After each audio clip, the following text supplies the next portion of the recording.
All right, I will call this session of the Board of Revision to order. And I'd like to begin by acknowledging that we are in Treaty 1 territory and the traditional homeland of the Métis Nation.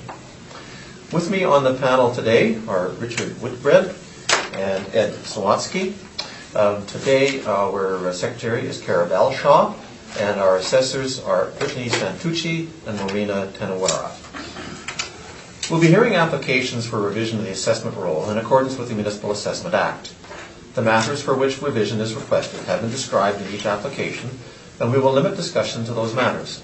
The statements that applicants or the assessor make at this hearing are sworn testimony, and anyone speaking to the matters must be sworn in. Be advised that comparisons of assessments of properties are not considered evidence of market value by the Board of Revision. The Board of Revision is appointed annually by Council and is independent of it and the City Administration. It makes its decisions on the basis of the evidence provided at this hearing and issues a written order that will be mailed to all parties as soon as possible. Please note that the Board's decisions with respect to an application may be appealed to the Manitoba Municipal Board if the matter pertains to assessed value or classification, or to the Court of Queen's Bench if the matter pertains to the application of exemptions from taxation. Should you wish to appeal, information on how to do so will be included with the Board's order. With respect to the hearing process, I will confirm the matters to be addressed with each applicant following the swearing in. We will then have the assessor's testimony, followed by questions that the applicant may have, and then the applicant's testimony, followed by questions. Each side will have an opportunity to summarize if they wish. Once all the evidence about an application has been brought forward, the applicant may leave. The process will repeat for each item on the docket today. The session will close after all the applications have been heard, and the Board will deliberate in private and make its decisions. You will receive the order by registered mail as soon as possible. As information, all public hearings are live streamed, recorded, and will be part of the public record. If you have not already done so, could you please put your phones on silent? We do not permit the use of phones during the hearing unless it is with the permission of the chair. Please state your name. Marina Tenawara.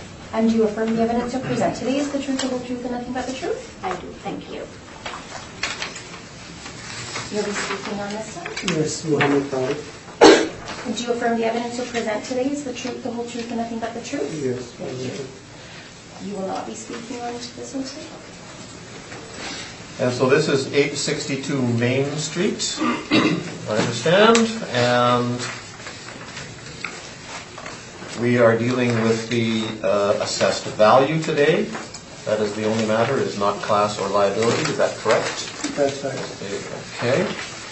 In that case, I'll turn to the assessor to begin. Thank you, Mr. Chairman.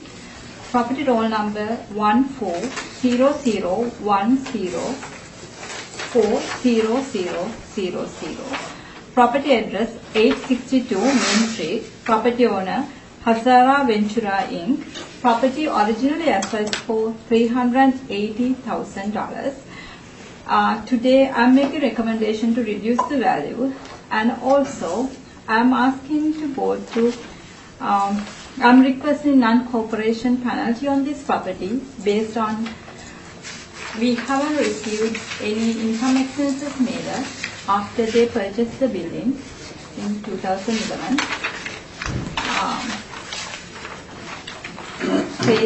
I have attached the envelope. I don't have page numbers, I will show you. And also signature cards and the blank mailer. We originally sent it to the owner. As per the department procedures, I'm asking to place the penalty on this. Could you review dates, please, like the dates in the process? Sure.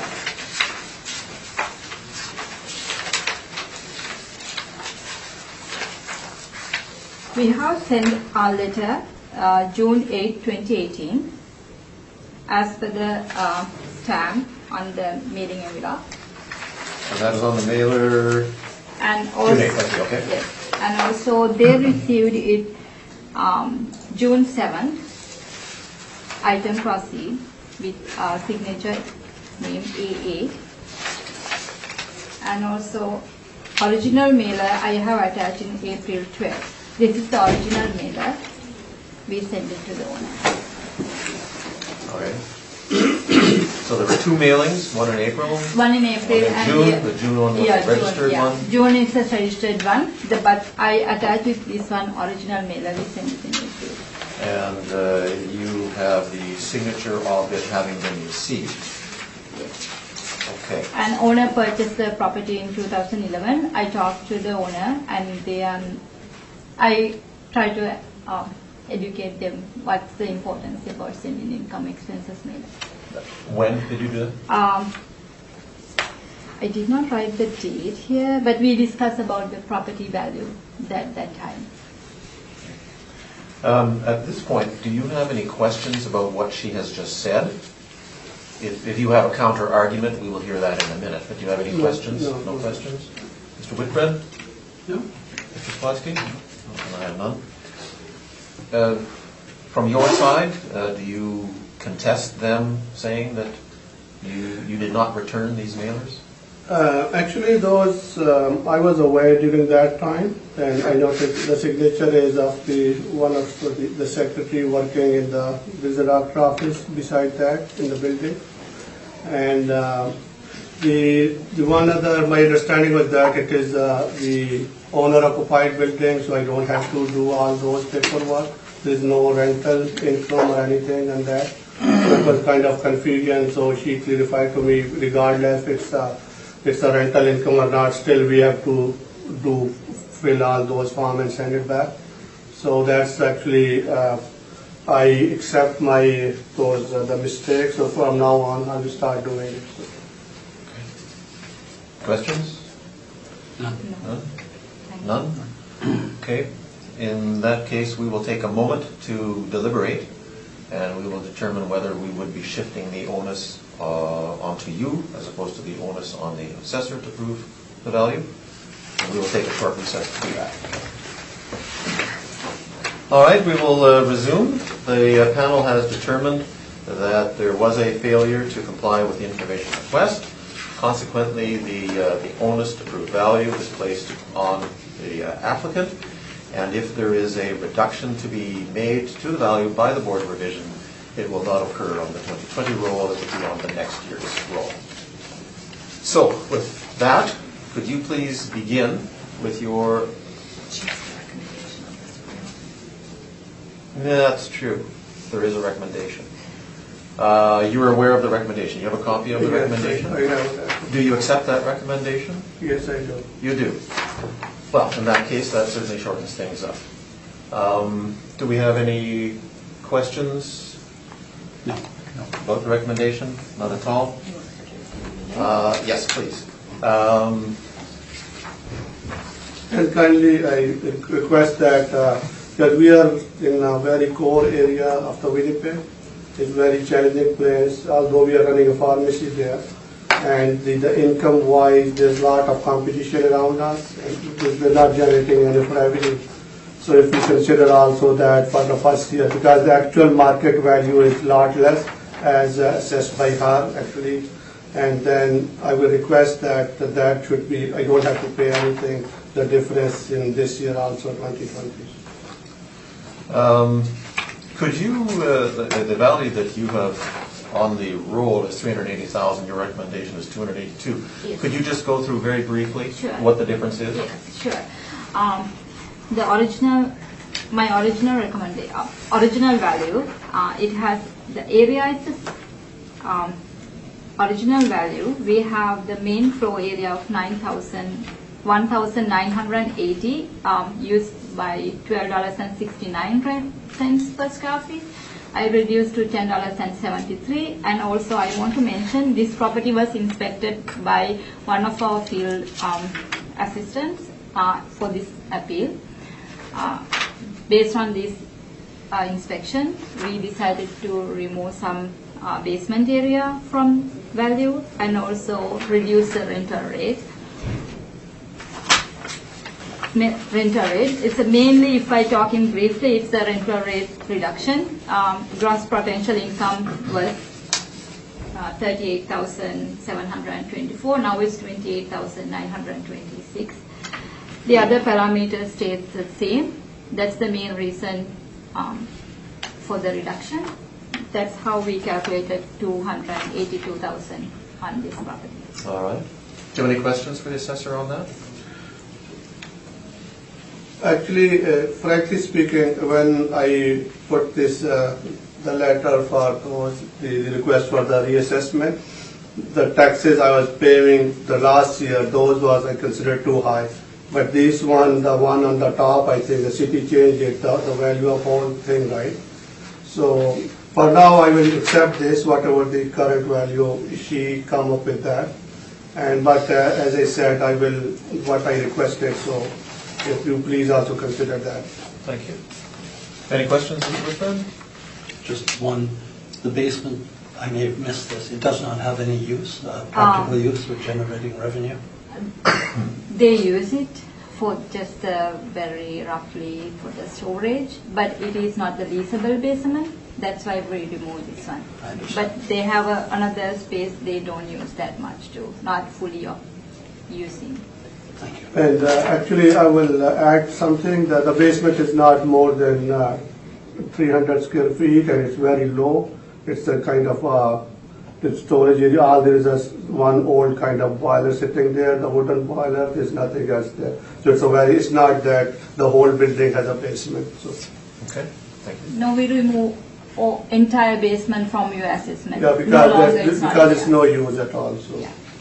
Mr. Swatsky, questions? No questions. And I have no questions. All right, then that concludes this one. Thank you very much. Thank you, Mr. Chairman. Thank you. And we will then move on. So it's not the next one. No, so 6:30. 639 Portage? Sure. Why don't, if that's all right. Who's intervening here? We would have, is that all right if we? Okay.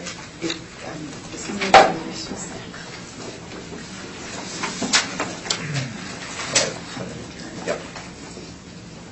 Okay, so then the next one we will deal with, since it's the same owner, is 639 Portage Avenue. So just square ribbing it and you have your fellow list.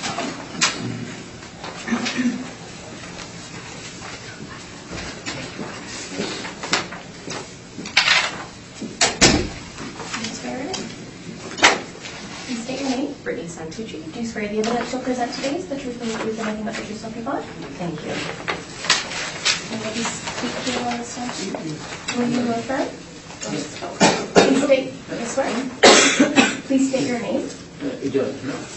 And do you swear the evidence you'll present today is the truth, the whole truth, and nothing but the truth, so help you God? Yeah. Thank you. Actually, just get your spelling of your name, please.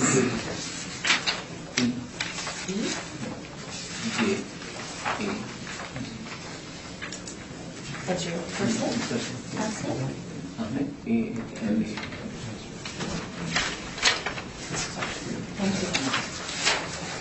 So I understand that the assessed value is the matter that is the reason for the application, but there is, following an inspection, a supplementary coming out, is that correct? Yes, so I inspected the property on December 18th, realized there was some issues with the parameters and whatnot. I reviewed the whole property and made lots of changes. I can tell you I sent my adjustments in on December 19th, the next day, and as per December 23rd, our data services was processing it, and from what I could tell, it's in the process of being mailed out right now. So we've reduced, I don't know if you need to know what I've reduced it to or Well, anything, no, but this, yeah. Okay.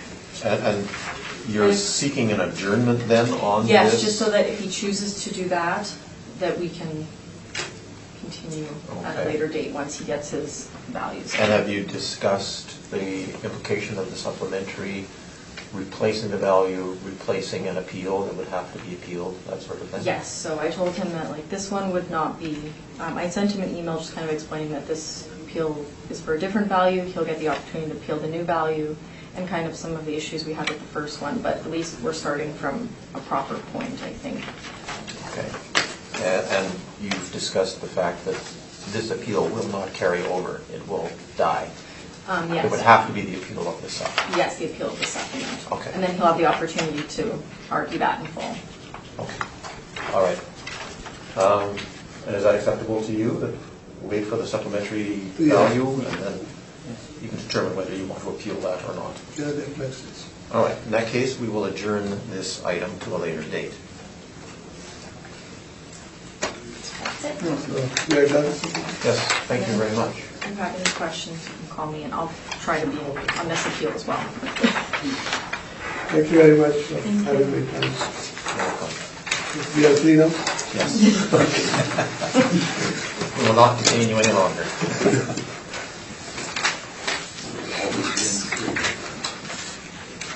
Next person here is. Okay, thanks. Thank you. I have no idea about that yet. All right, then we will deal with 1151 Portage. Mr. Reiner.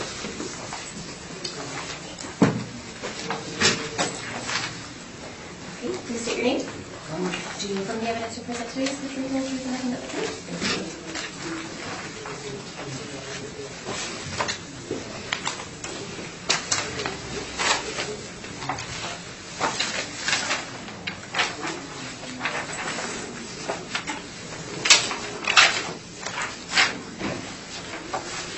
And I understand that the amount of assessed value is the issue here, and that there is a recommendation.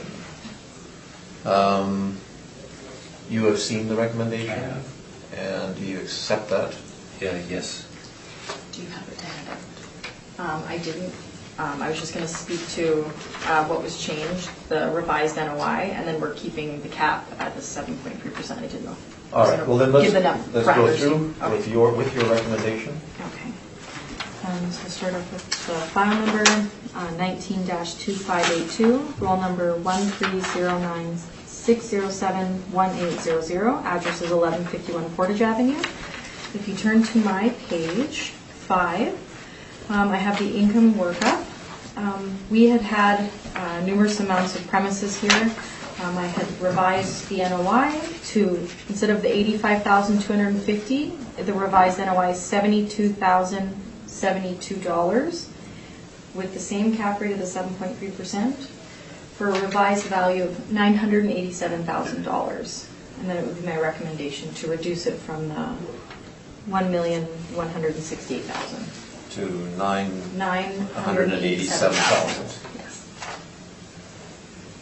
Based on comparables and the rents. Any questions? We agree. Ms. Whitman? None. Mr. Smolsky? I have none. Thank you very much. Thank you.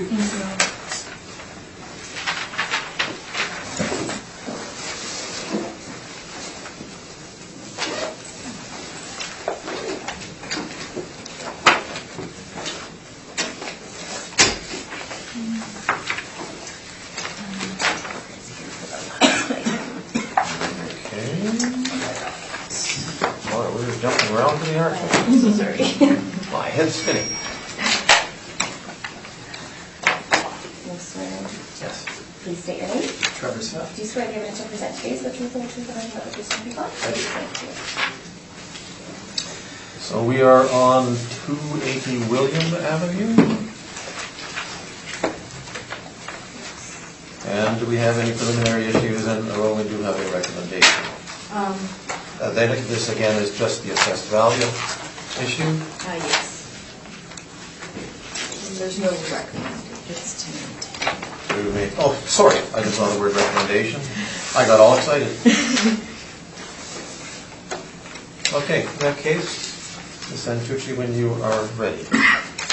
Thank you, Mr. Chairman.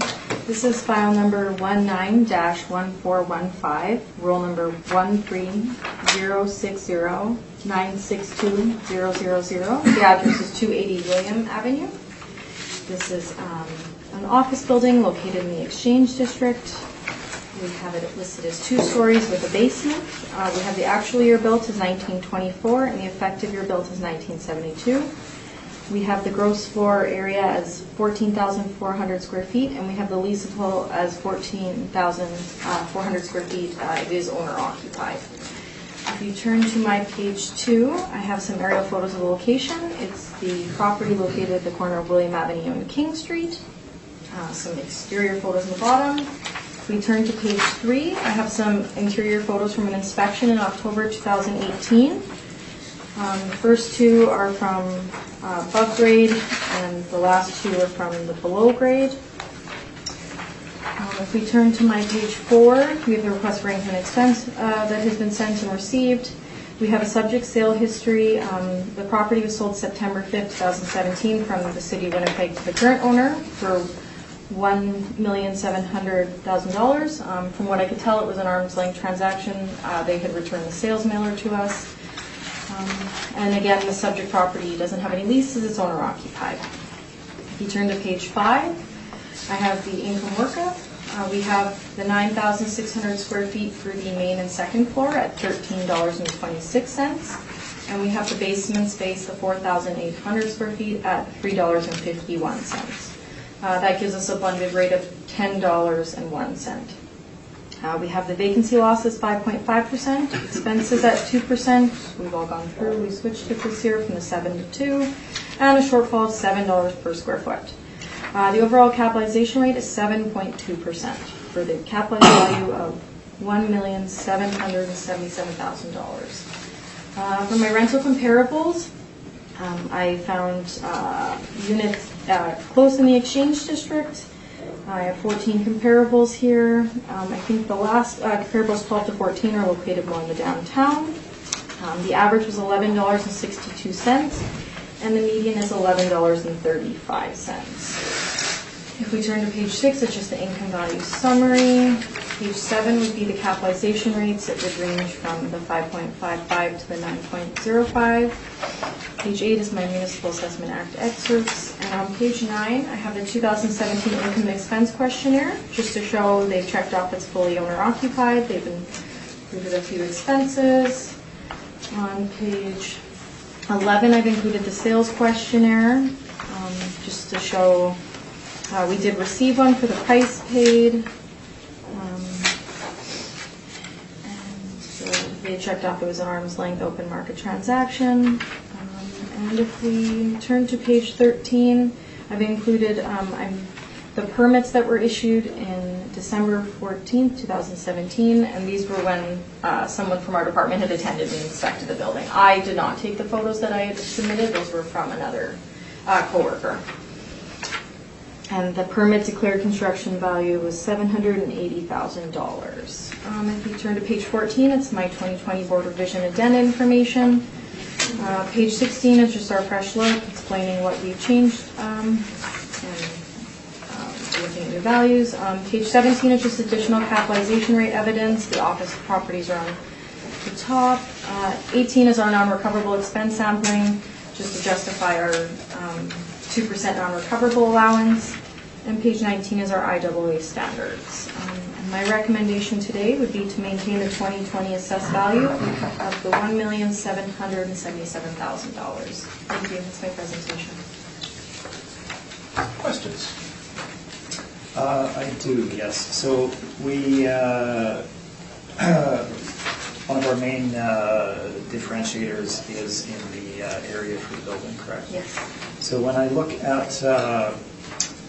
at your page 1 here, the site area, so the land area, is 4,754 square feet. Yes. But the plan area for the building is larger at 4,800 square feet. Technically, that wouldn't be possible, would it? If the site is 4,754, the plan area could actually be larger than the site. I think it's to do with the jet outs of the building, the exterior to exterior that was originally taken. I think that would be the difference. So if you look, and I understand that you haven't been on site, so if you look at the base of the building foundation at the rear of the building, certainly, and I think some of the other faces, it actually angles inwards as well. So it wouldn't be a jet out, rather, but a further jet in from kind of the sight line would be my understanding. Sorry, just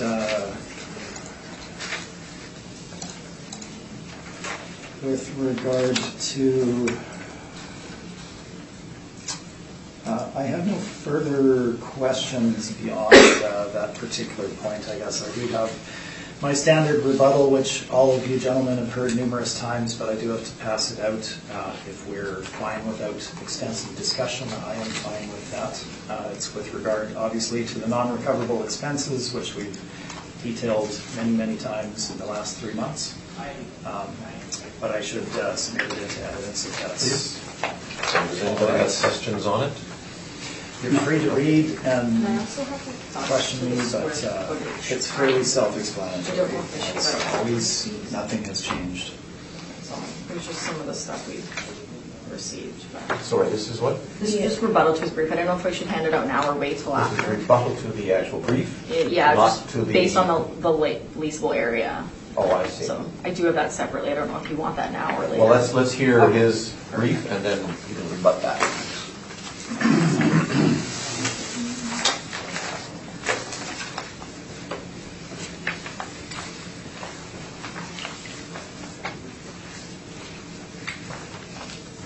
So I have no further No questions. further questions. In that case, Mr. Whitford.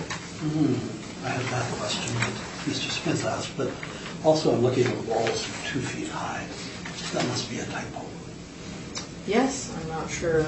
You don't know what. That would be from our cost, so it wouldn't affect the income, but I No, can change just that. actually, yeah, you may want to That's the look at that. office. Okay. It's the only thing I had a question about. Mr. Sawatsky. No questions.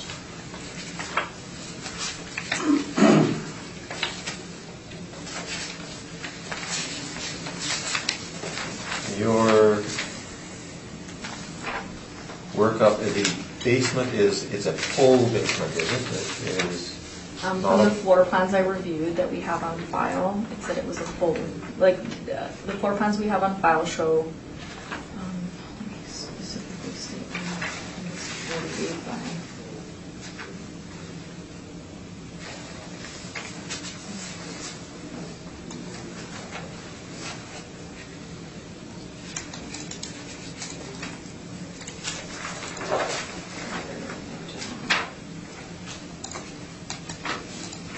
I had listed that all 3 floors were the same.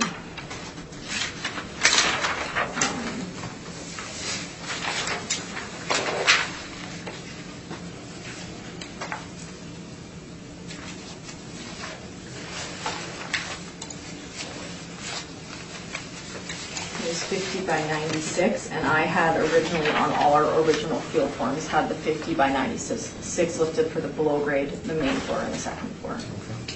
And you show this as substandard basement. Yes. In what way is it substandard, and what's the impact on its leasability?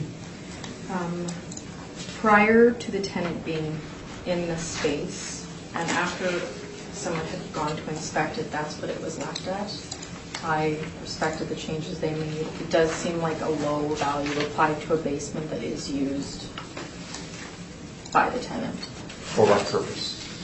This is being used, the whole building is being used by the owner. I think it's Heartland's, I don't know if it's a school of some sort, but... One of your forms in your submission says Heartland English School. Yes, so from my understanding, the whole besides obviously mechanical area, but the owner is using the rest of the space for areas for students. And what is the rationale then for a rent of $351 if it is being used for the same purpose as the upper floors? Based on the inspection the other assessor did, that was the rate they felt comfortable using for the exchange basement space. Okay. So I followed what they had done. That's all my questions. Yes, thank you. So I'll probably jump around a little bit here, but we can start perhaps with the sale of the property. Page number 9. The property did trade from the city of Winnipeg to the current owner on September 5th, 2017 for $1.7 million.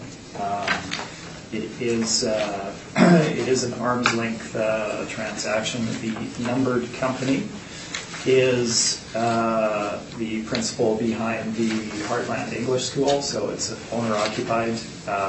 He owns the school that ESL school that he operates out of the building that he owns himself, so it's an owner occupied situation. Property was listed for sale at $1.4 million, and the purchaser was particularly motivated in that they needed to be located in this immediate area close to Red River College. They were in a smaller rented site in the area, and they needed to expand. This came up, and for them in particular was well situated, so they made what they felt was a very, very strong offer, and they successfully got the property at $1.7 million. Now, certainly they were a motivated purchaser. It is an arm's length transaction at $1.7 million. However, I think if you look at the valuation for the property, I think that would support my contention that they were a motivated purchaser and that perhaps they had paid slightly above market value. I'm going to make a slight adjustment to my value today as well, which will bring it up somewhat. But I do believe that the price that they paid would be considered above market for what that particular property was at that point. So let's look at the property itself. We only really have a couple of points of contention. Obviously, well, let's flip to page number 16, where we have the comparison between our valuation and the city's valuation. Overall, we are in agreement with an overall rental rate of $10 a square foot. I can cover that as we go through. Vacancy of 5.5% is supported by market. Shortfall of 7 is certainly appropriate. And I am willing to adjust my capitalization rate to 7.2% for our valuation, which would change our market value to $1,571,000. Now, this leaves, obviously, the non-recoverable expenses, which we've discussed extensively. Our contention is that the 5% non-recoverable allowance that has been allowed in the past needs to be reinstituted. We've gone through many hearings in the 2020 cycle, and the vast majority of them are reinstituting the 5% non-recoverable as it should be in the valuation. The other main point of contention is the size of the building, and this is a significant one. And for this, I will take you to our page number 6. So, again, just to start with, if you look at either my page number 1 or the city's first page as well, the land area of the site is 4,754 square feet. The plan area of the building cannot be larger than the site itself. It's simply, it's a non-starter. Does not work like that. Looking at my page number 6, we have a summary of architectural plan. So the purchaser of the property did have to do a little bit of work in the building, so they had architectural plans drawn up. If you flip to the very back of my brief, you can see the plan as shown. It shows all 3 floors. Some fairly small writing, so I've summarized this for you in my brief. So, Vern Reimer Architecture Incorporated did these plans for the building as of October 12th of 2017, so shortly after the purchase. And they were with regard to some demolition. Now, the measurements that are shown on the site or on the plans rather, are for the actual occupiable space of the building. So there are no deductions made here for stairwells or vertical penetrations or anything of that nature. It's simply window line measurements in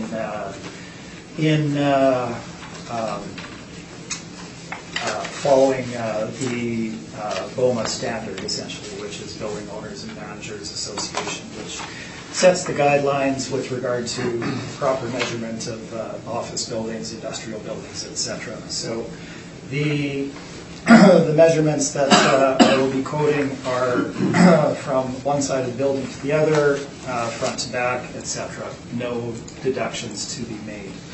And the plans are there for you to see. So if we flip back again to my page number 6, I've included just a scan of one of these floor areas.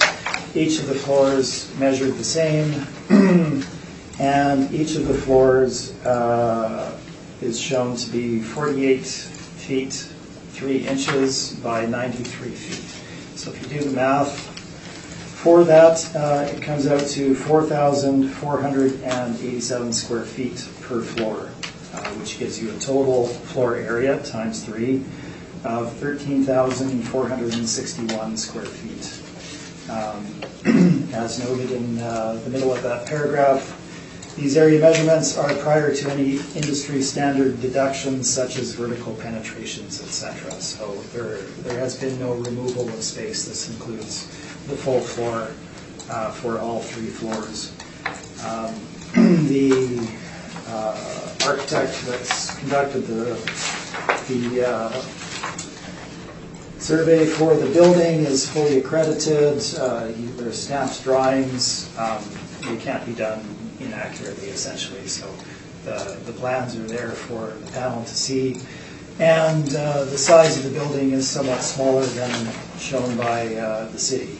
So the total, pardon me, total leasable area of the building is 13,461 square feet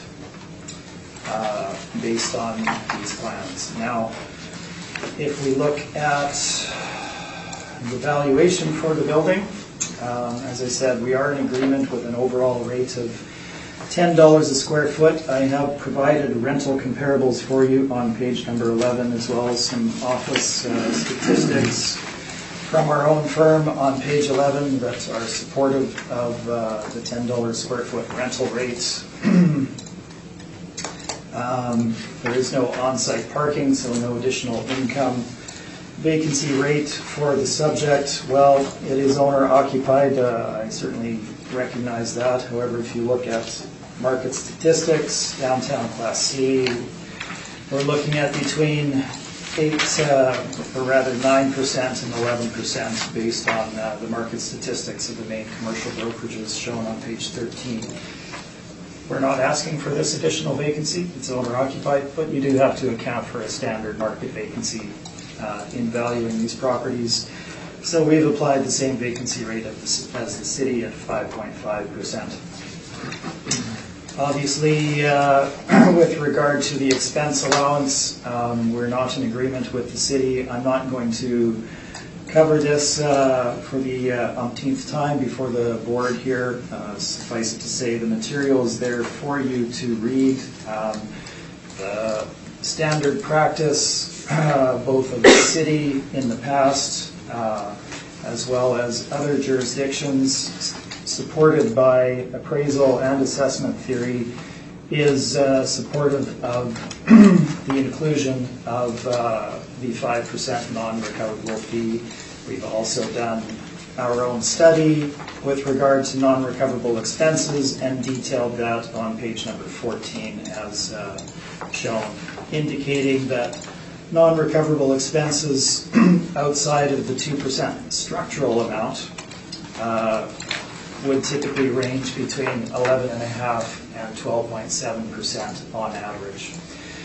We are not seeking an increase to this amount. We're simply asking for the reimbursement of the original 5% non-recoverable expense allowance in addition to the 2% structural.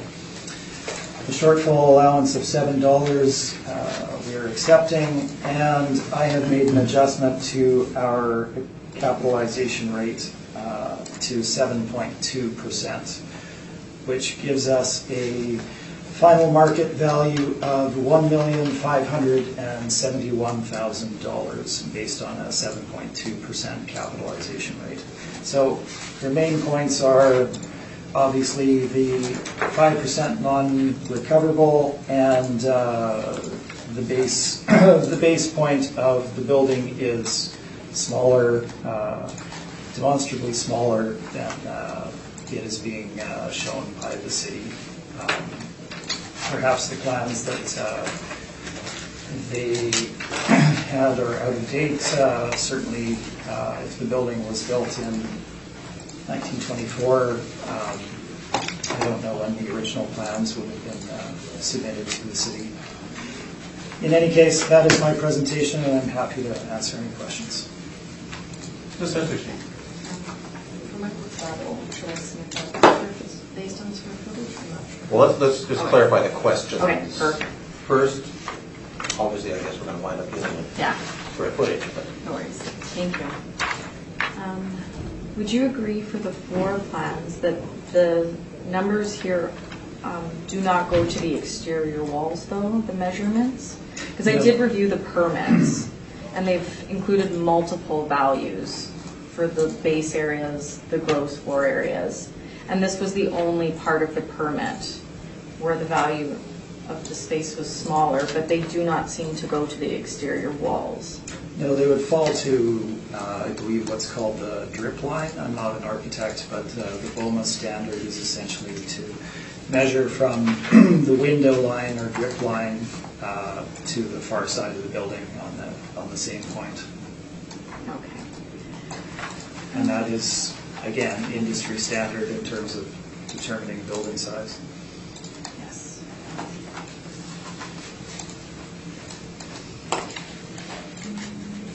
And then you agree that the property did sell for the $1.7 million, and you're just stating it's a motivated sale.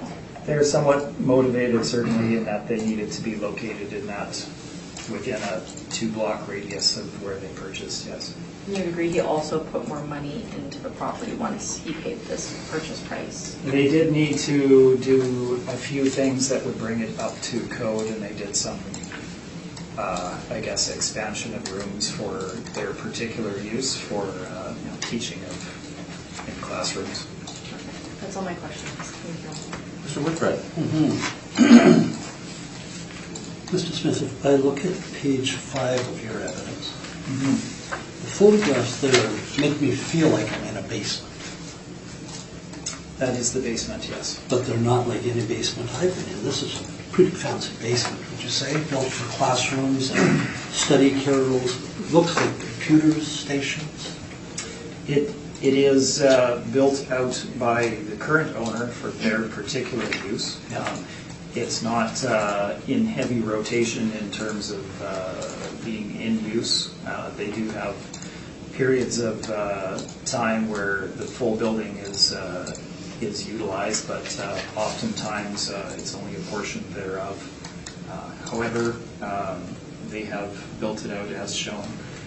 Overall, the $10 square foot rental rate for the building as a whole, I think, is appropriate. So I'm in agreement with the city on that.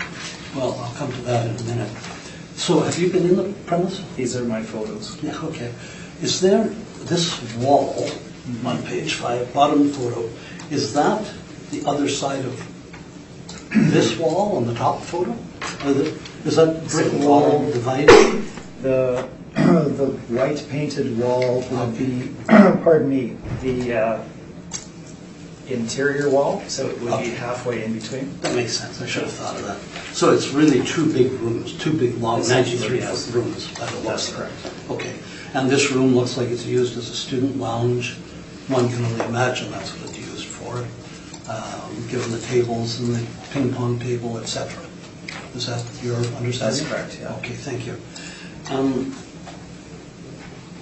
So coming to your premise that you agree with the city's rent in relation to the square footage that you've indicated is different than the city's square footage, their rent conceivably would not be 1001 but 1071 if you make that adjustment to the square footage. I don't believe that the city's rent would in any material way change from the $10 a square foot if you change the leasable area by 1,000 square feet, thereabouts. Certainly in the marketplace, 13.4 versus 14.4 or whatever the difference is. I don't see that is 1326. 13,461 versus 14,4. So in the market, looking at a building such as this, in a location such as this, you're not going to, for 1,000 square feet, it's not going to impact the rental rates that they'd be driving for that space, all things being equal. So you think it would still be 10? I don't see any reason that it would be different, no. Okay, when I do the math, it comes up to 1071, but that's neither here nor there. So you think, looking at this space then, that they use as even on a rotational basis, that that's only worth $3.51? Well, it comes to so we have to be careful that we're valuing the real estate and not the use of the real estate by the current owner. So the current owner has bought the building, they're motivated, they need to be there. They can make use of this 1924 building with a stone foundation that they've changed and put some nicer flooring in, etc., and put lighting in, whatnot. And that's fine. It's still basement space. So what is the value of that space on the market as a rental area? Is somebody going to come along and rent that for $10 a square foot? Not very likely. Even though it's developed as it is, you just simply don't see that out there on the market. Now, looking at the space above grade, it's nice as well. They've improved it. It's where it's located. It's probably going to be a little above 10 per square foot, right? So on average, and I'm looking at the building as a whole, $10 a square foot is appropriate. Mm-hmm. But in truth, this is a third of the property. It is. That we're valuing. And I'm looking at something that looks like 10-foot ceilings, maybe higher. Quite functional as a property. And my contention would be it could be put to other use quite easily. I'm hearing you say something different. No, I'm not saying that it can't be put to another use. It's simply what will the market support and pay for space such as that? So above ground, we have the space as shown. Now, and I didn't get into this fact because I didn't know we were going to get this deeply into the rental rate, but we don't have standard office space here for the most part. We have classrooms, and they're considerably larger than your normal offices. So theoretically, you would either have to put in the half-wall demising that people put in open concept in order to fit people in, or do some additional demising, or whatever the needs of that would be. Because the majority of the space is classroom space. There is some individual offices, but they are, the majority of it is laid out as a school. And it's above grade, I imagine. Above grade, yes. Okay. You have remarked in the past, I do like minutiae, and I like to get into minutiae. I'm happy to get into it, I just didn't go there, that's all. Mr. Chairman, may I just direct one question to the city? Minutia? No, this is it's in relation to a comment. I'm just trying to prepare her. Yeah, no, it's in relation to a comment she made. Now, you have the same photo on page 5. You have photos of this as well, Yes. but I find this much clearer. Mm-hmm. You made a statement that when the premises were left, the basement was in a substandard state. I think that was the word you used. I'm not sure if I say that. I don't know what the basement looks like when the city owned the building. I know that these pictures were taken when the new tenant occupied it by one of my coworkers in regards to the permits being there. We currently have it as a substandard basement. That's probably what's drawing the low rate. My coworker never made any changes. If I were to perhaps, obviously, Let me go to that Yeah. question. Then. Looking at these photos, would you rate this as a substandard No. piece of property? Okay, that's all I need to know. Thank you. I looked more at the blended rate, made sense with my comparable somewhat. I didn't inspect it. Yeah. Respect what was done before. If the blended rate would have been lower, possibly like $8, then yes, I would say that's for sure too low. But Enough said. Thank you. Mr. Swansky. Well, we could get into a whole discussion about natural light and so on, but I'm not going to go there. Is it a half basement? Yeah. Does that mean you have no questions? Thank you. I understand there'll be some rebuttal on this whole area of the area, but do I understand correctly you're saying that the architect's measurements follow the BOMA standard in that it is exterior to exterior, not interior to interior of the exterior walls? It's not interior to interior in that we're going from drywall to drywall. It's the window line or drip line. Exterior. It's called. So not the outside of the brick, but where the window line is, which is the standard. And if you look, and I hope they included this. Oh, good. If you look at my page 2, I did ask for this to be included. If you look at my page 2, this was not a point that I made. You can see the thickness of the walls there. Now, I understand they're covered by drywall, but we're looking at, what is that, 2-foot thick walls built in 1924. So the window, where it's situated there, is already towards the outside, and that's where the measurement is taken from. Okay, so you're saying it's the exterior of the wall, and that's the measurement that you're using. Do you know what the assessor has used? No, I don't, because we didn't, well, given the time frame of when we were submitting these things, I think I was able to maybe send the plans to you, but we didn't have time to compare notes, and then it was the holidays, and now here we are on. Well, I'll have a chance to ask questions of her later, but Certainly. if it turned out that the city uses interior, BOMA standard is exterior, which do you normally follow as an appraiser? Well, so BOMA standard, and again, it's not interior and exterior. And if you look at the plan, maybe it'll be a bit clearer. I perhaps am not explaining this exceptionally well. It's not something we deal with on a daily basis. But if you look at where the lines are shown there, they're meant to coincide with where the window line is, not the inside of the drywall, not the outside of the brick, but where the window line is for the building. That's how building interior building space is measured by BOMA for leasable area and determining leasable area and common area for office buildings. So then in a sense, BOMA doesn't account for how thick the walls are.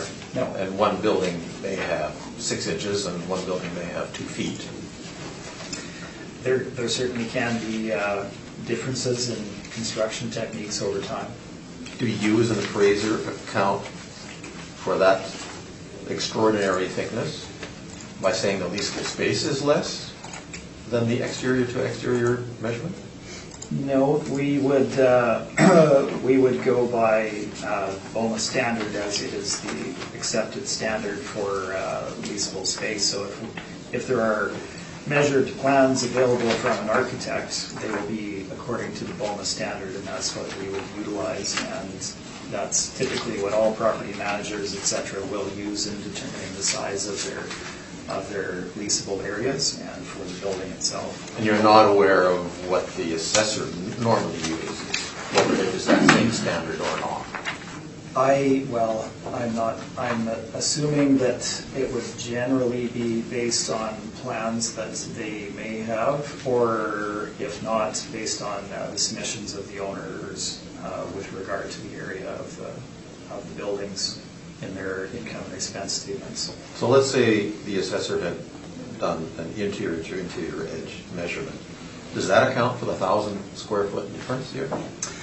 Well, they would actually be smaller than what I'm showing then if they were interior to interior, because... So it obviously doesn't. Yeah. They have done something that is even larger than yours, which is exterior to exterior, or made a mistake somewhere. Well, I mean, it's difficult to know without, I guess, seeing the information from the city. Above everything, base contention is it cannot be larger than the site area itself, and the site area is 4,754 square feet. So each gross floor area cannot be larger than 4,754. It can't be 4,800, or it wouldn't be on the site. All right. That would be... No, I got one other question, sorry. You're saying that this is a motivated sale at 1.7, and the 1.7 therefore should not be taken as substantiating the income value that the assessor has. Because my question is, you're saying that this is because of the location, the proximity to Red River College that motivated this person. But if real estate's always about location, location, location, what is so motivated about this purchase? So, and I'll just be clear on that. I'm not saying that it shouldn't be considered. Certainly, the panel should look at the sale and consider the evidence presented by the city and ourselves. It was an arm's length transaction, was on the open market, offered at $1.4 million and sold for $1.7 to the current owner. And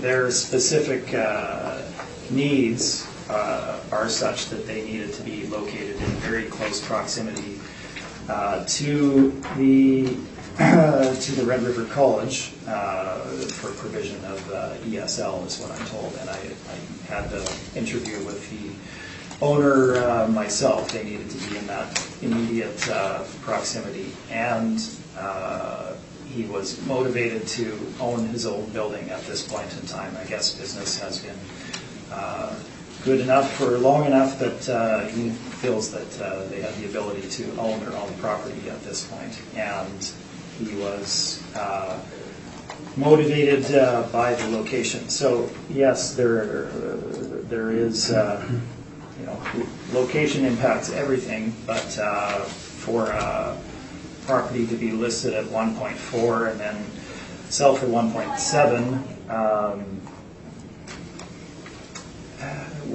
and there were a couple of other offers in addition to his, I think, points towards it being certainly motivated. I know that it was on his behalf, and that he felt that he was willing to pay what he needed to get it. So he made what he felt was a very, very strong offer, got the property, and paid $300,000 over asking price on a $1.4 million list price. So I didn't do the math, but if you do a review of that, probably suggests it's somewhat on the high side. Our value when we come in at $1,571,000, based on the actual size of the building and market stats, I feel is certainly appropriate. If the panel feels otherwise, I can understand that. But my review of the information is such that it was probably a slightly strong offer at $1.7 million. All right. Yeah, one very simple question, more for my education. Mr. Smith, I'm looking at page one, or the cover page of your submission, and a very clear photo of the building. See that balustrade at the top that looks to be about 12 to 24 inches wide with the two levels? Yeah. Does that have any bearing on the measurements of this building?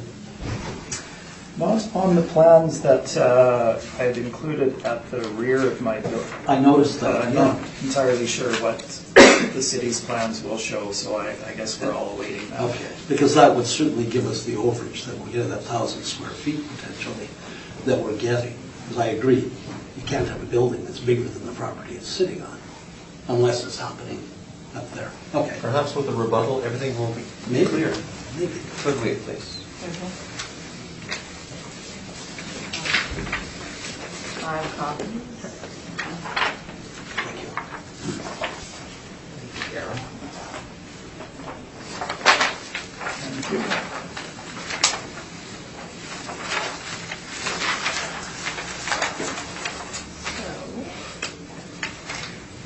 For my rebuttal, I've submitted what was submitted to us for the permit. I've included on my page 13 of my brief. On the page 2, I'm not sure who filled out these numbers, but we had someone cross out the tenant area was 15,000 square feet, including the basement. We had a building floor area of 4,928 square feet as well used on here. So after looking at the permits, I found there were just numerous numbers used. Then on page 3, I obviously found our original floor plan, which is dated, the original building when it was added on some time ago. And we had listed, obviously, that it was just 50 by 96. There's no dimensions on here, very specific. I was just going to speak to, with regards to BOMA, it was my understanding when adding buildings to the apartment, when you add an owner-occupied building, you go exterior to exterior. We didn't look at window lines. When I was looking through the BOMA information I have, it didn't speak to window lines, it spoke to exterior walls. And then in regards to if this was not owner-occupied, it would be a bit different in regards to the fact that there was retail or office space. Office space would be interior to interior if it was a tenant and not owner-occupied. So for this one, we have it listed as exterior wall to exterior wall. That's originally how it was done. In regards to the land area to plan area, that the applicant pointed out, I'd have to look more into that to speak to that. If things were built larger than the site in 1924, that I can't speak to. I possibly will also get the laser pointer out and go walk over to this building and maybe measure it with all these different numbers. But I feel comfortable saying that this building is at least as big as the site area. I do not, I guess, in rebuttal to what is provided by the applicant. I know even just calculating it off these plans, I got 93.2 times 43.3, which give me a total of 13,505 square feet, which is another difference of 44 square feet. So again, I feel that looking at these plans versus what we have, these are not exterior to exterior. Even if we were to go with the old plans with the 50 by 96, obviously we're going to come up with 4,800 for each floor. I would still say I would focus more on the land area, the building being the exact size of the site, if we were to pick a value until I can further measure it.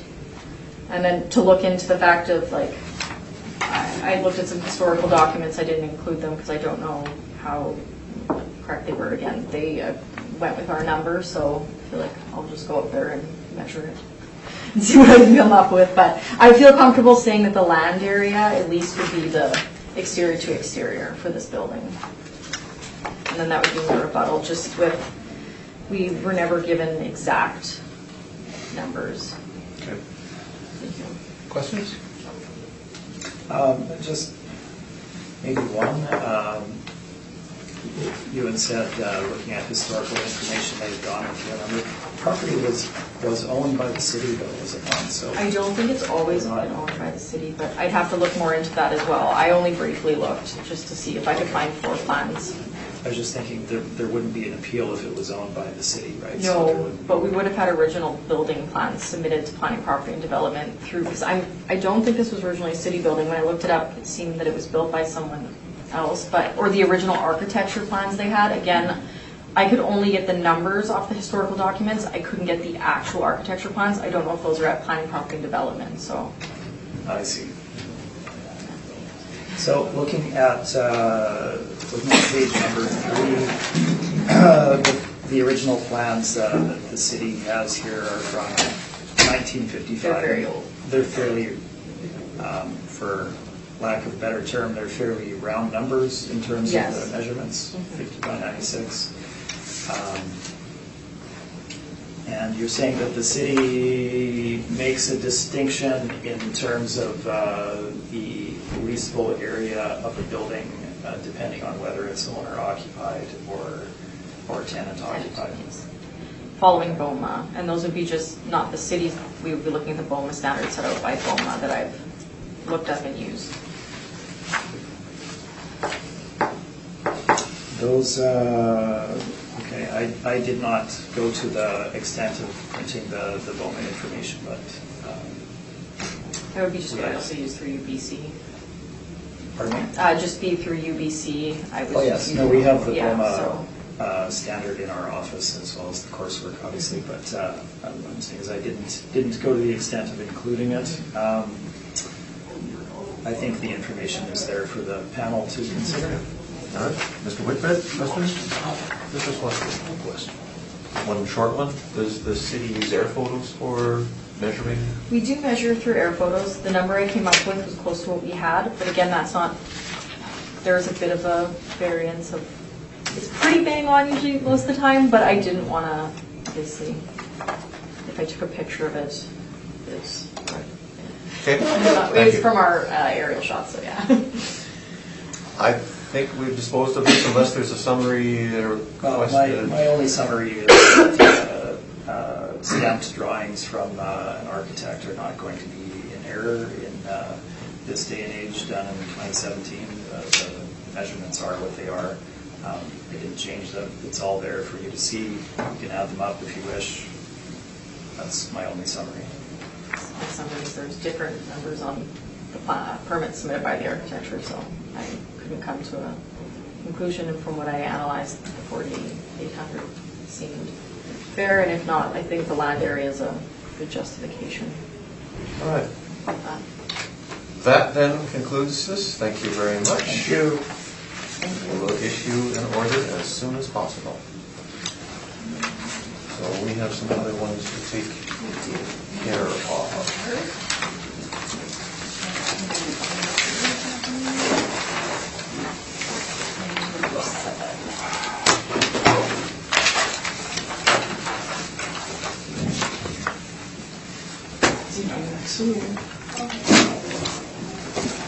Thank you, everyone. Thank you. Thank you.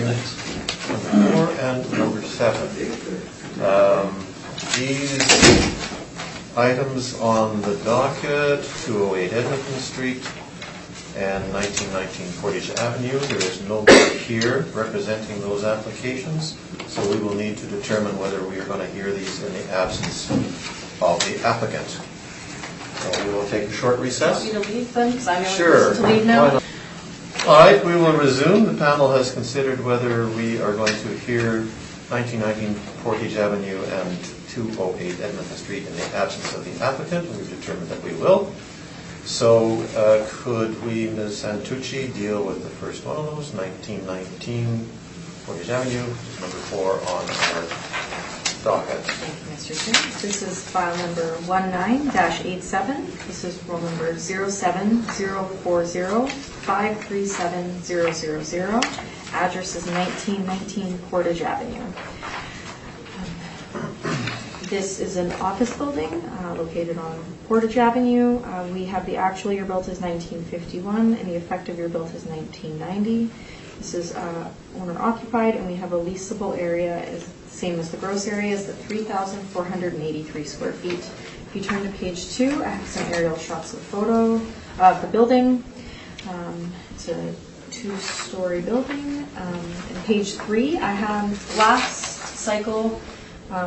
One of the other assessors did an interior inspection and changed some of the parameters around after inspecting it. I have those interior photos on page 3 and 4. On page 5, I just had the request for income information. So we had received one in 2016, 2017. We did not receive an income and expense questionnaire. We have some older sale history.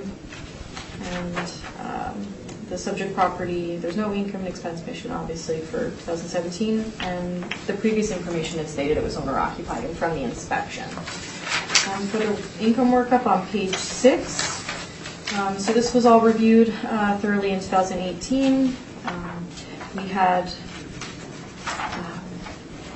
The first premise at 1,413 square feet at $15.83. The basement was determined to be substandard, not usable, so 1,023 square feet at $4.07. That's just what the note said, that it wasn't being used for anything but, I guess, storage purposes, mechanical. And we have 1,047 square feet at $15.43 for a blended rate of $12.26, which falls within my comparables listed at the bottom, comparables 1 to 10. My average was $13.35 and the median was $13.82. I have vacancy loss of 5.5, expenses at 2, and overall capitalization rate of 5.7%. So my recommendation today was to maintain a 2020 assessed value of the $670,000, and it was the request to place the burden of proof on the applicant for non-cooperation following section 53(3)(b) of the Municipal Assessment Act, and if a reduction in assessment is ordered, that it follows section 54(3.2) of the Municipal Assessment Act. Thank you. That's my presentation. If you want, I can go through it. I'm sorry, I'm just thinking for a second here.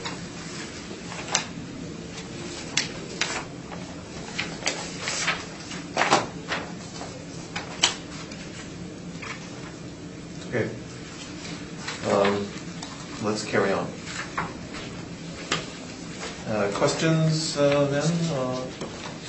Yes, just in relation to one thing. I'm a little bit puzzled, I guess. I'm looking at 407 as Yes. a substandard basement, and truly it looks like a substandard basement, Yeah. versus 371 for the last property, Yes. which is not a substandard basement. These are model-driven numbers? These would be, there can be qualities changed on a substandard Yeah. basement. Yeah. For this one, this is what the assessor did after the inspection. Again, the previous one as well. Based on my opinion of value, I would think a substandard basement would be more around $4, and a leasable basement would be higher, around $8. I think to $10, depending on if it's a bi-level with windows. Is that something you would look at, so this doesn't come before us again in 2 or 4 or Yes, 6 so like, years? for possibly, like for the William one, I'll review that one, but for this one, I feel comfortable saying a substandard basement would be at $4. Okay, for my question was storage around the and distinction mechanical, between the yes. two. Okay, Yes. thanks, you've included that. Mr. Swansky? How about the other issues that were being raised? There was 3 points. One was the non-co-op. The value. Well, let's deal with value Yeah. first. Yeah, I have questions on value. Okay, then in that case, could we take a short recess? If you don't mind. Could you leave the room? We'll have a little discussion here. All right, we shall resume following our recess. The assessor has requested the burden of proof be placed on the applicant for non-cooperation, and if a reduction in assessment is ordered by the Board of Revision, that section 54(3.2 of the Municipal Assessment Act be followed. We have determined that we ought to hear your information, and obviously in the case of absence of an applicant, we can't hear any counter argument, but we'll hear your information. Okay. So if we turn to page 10, I've included the 2017 income and expense questionnaire papers. This is first the letter that was sent out April 12, 2018, just outlining what was sent and how to fill it out. Page 11 is just the French version. Page 12 is the blank form for the property income and expense questionnaire. Page 13 as well. Page 14 is the tenant verification form, and page 15. So when we get to page 16, I have the registered mail, so sent June 8th, 2018. On page 17, I have the proof of delivery. We have a signature recorded on June 8th, 2018. We have the time and just the signature here. And then on page 18 is just what was received on June 8th by the registered mail. Again, the cover page on page 18, the front cover page on 19, page 20 to 23 is just the blank forms again that were not filled out by the owner. And that would be my information regarding the non-cooperation, the request. Mr. Whitbread, do you have any questions? No. Mr. Swansky? interesting that the name Judy Lindsay turned up. She's seen her ads on the TV. I don't think she's local at all. So is that have bearing on this? No. Any other questions? No. I don't have any questions. We would normally, of course, turn to the applicant to hear whether the applicant has an argument to counter the city request for the shift of burden of proof. And in the absence of an applicant, we cannot do that. So we only have the information that has been presented, and we have no alternative but to, therefore, shift the burden of proof onto the applicant. And if there is a reduction in assessment, that Section 54, 3.2 of the Municipal Assessment Act will be followed. So, we have heard your argument about the value. We have dealt with the burden of proof. Is there anything else that we need to deal with on this matter? All right, so that one then is finished. And we'll turn to 208 Edmonton Street.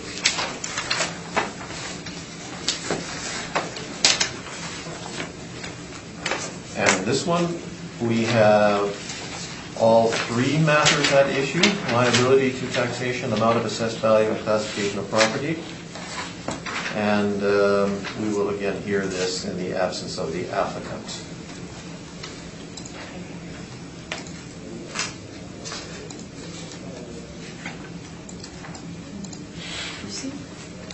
Yes, please. Thank you, Mr. Chair. This is file number 19-1578, roll number 12093612100. Address is 208 Edmonton Street. This is an office building located in the downtown. It is 4 stories. If you turn to my page 2, I have an aerial shot. It's located on Edmonton Street, close to St. Mary Ave. They have some exterior photos. I don't have any interior photos for this property. On page 3, I have the request for income and expense information, which was received by us. They have sent it back to us. I have a subject sale history from 2014 for $875,000. There was nothing that stood out about the sale. Seemed to be fine. The subject property leases, from what I gathered in the income and expense questionnaire, is there were gross leases. They ranged from $20.50 all the way up to $30. There was a few vacant spaces on the 4th floor. And units 100 and 400 were month to month. They don't have the lease end dates. On page 4, I have our office income stream for the OFD parameters. We have the leasable areas. We have multiple spaces. Again, 100, 200 are occupied by whole floors, and then 300 is separated into 2 premises, and 400 is separated into 3 premises. We have a blended rate of $8.65 per square foot, looking at all the spaces. There's a vacancy loss of 14%. Expenses of 2, shortfall of $7.50 per square foot, and an overall capitalization rate of 7.8%. The capitalized value is $960,000. On page 5 is my rental comparables. We have a large number of 1 to 50 Office D comparables here. They average $11.31, and median is $11. Our blended rate would be lower than these. On page 6, I have a parking lot income stream. We have 13 stalls at $103.50 per stall. That's netted, including all expense adjustments. We have a net operating income of $16,146, and applied of a capitalization rate of 4.5%, which is typical for the downtown area it's located, and a capitalized value of $359,000. I have my comparable 2007 reported rental rates for surface parking. Below, on page 7, my income value summary. And just to note, we have the combined net operating income of $91,064 and the capitalization rate of 6.9%. Just to note, after being the mailer, they didn't list any non-recoverable expenses, and the NOI I had deciphered from the income and expense came in at $93,736, so very close to what we had for our net operating income. On page 8 is my capitalization rates, would range from the 5.55 to the 9.05. Page 9 is municipal assessment act excerpts, and then when we get to page 10, I have the 2017 income and expense questionnaire that I analyzed. If we turn to page 15, we just have listed there that they have average space vacant for 2017 is 39%, and we have 13 parking stalls. On page 16, we have the total year-to-date revenue at $241,000 approximately. And on page 17, they have the year-to-date net operating income as the $112,000 approximately, and they did take some non-recoverables off that we normally wouldn't include, such as the mortgage interest. So after removing, not looking at some of those, so then what we would look as the city, they have reported the $93,736. Some of that has to do with the non-recoverables we would normally not take into account. So we would more look at the $112,000 as the net operating income. And on page 19 is the tenant list. I did not know if any of these were